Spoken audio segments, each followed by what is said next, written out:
Assalamu alaikum, my dear friends. I welcome all of you for the English class of 10th. Today's topic is for the 10th class, and the topic that we are going to discuss is models. Let us discuss the models.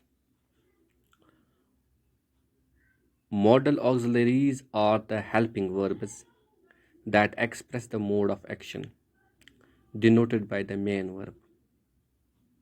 We use modal verbs with the principal verb or main verbs.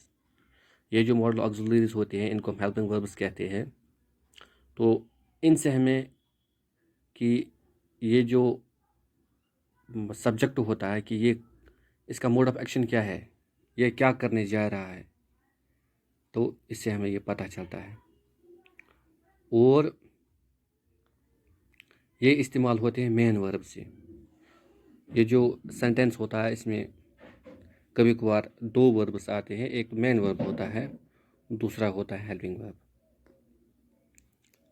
ठीक है, तो इसमें आते हैं can, could, may, might, shall, should, will, would, must, ought to, used to, etc.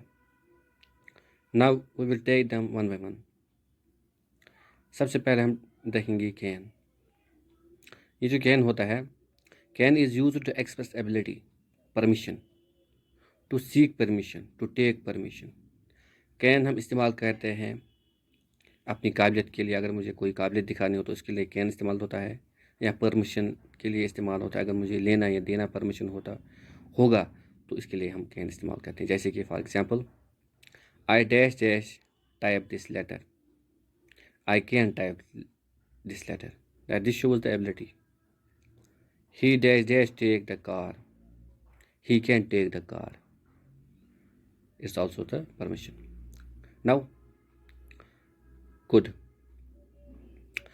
is the past of can and is used to express the ability and permission in the past. ये जो could होता है ये can की past form है। इसमें भी ability, it is used to express the ability, इसमें हम ability का इजहार करते हैं, या permission के लिए भी इस्तेमाल होता है लेकिन past में। लेकिन ये polite request के लिए इस्तेमाल होता है। जैसे कि I dare swim in the river when I was young, past की बात हो रही है। I could swim in the river, मैं दरिया में तैर सकता था, when I was young, जब मैं छोटा था। He said I could use this laptop, he said I could use this laptop, it's a permission। Dash I speak to Mr. Bilal, could I speak to Mr. Bilal, polite request।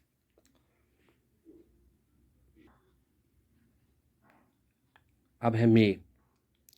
may is used to express ability, permission and purpose। may possibility के लिए इस्तेमाल होता है, या permission के लिए इस्तेमाल होता है, या किसी मकसद के लिए, पर्पस के लिए इस्तेमाल होता है। Measles dash dash be quite dangerous, possibility may be dangerous, measles may be dangerous, इसमें पॉसिबिलिटी आती है। Dash dash I came in sir, may I came in sir, permission.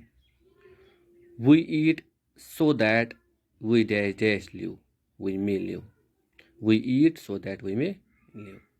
She dash tell a lie at any time, she may tell a lie at any time। Might is the past of may and is used to express ability, permission and purpose in the past।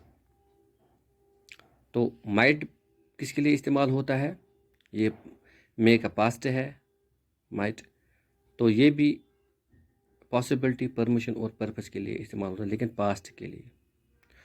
How dash it happen, how might it happen और how could it happen, इसमें could भी इस्तेमाल हो सकता है। तो ये जो could है और might है, ये एक जगह पे इस्तेमाल होते हैं।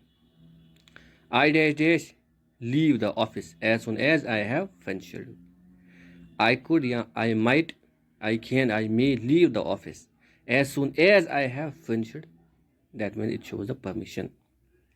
We ate so that we dash live, we ate so that we might live, तो ये माइट इस्तेमाल होता है। अब होता है हमें shall. Shall is use to express simple future. Future simple future के लिए इस्तेमाल होता है। It's also use with second and third person, that is use he she they to express the promise, willingness, determination. जैसे कि for example, you dash dash be given reward if you pass 10th exam. You shall be given reward if you pass the 10th class exam. That's promise. They go to the Srinagar. They shall go to Srinagar. But it is similar determination. Thank you, my dear friends, for watching me. We will continue it later.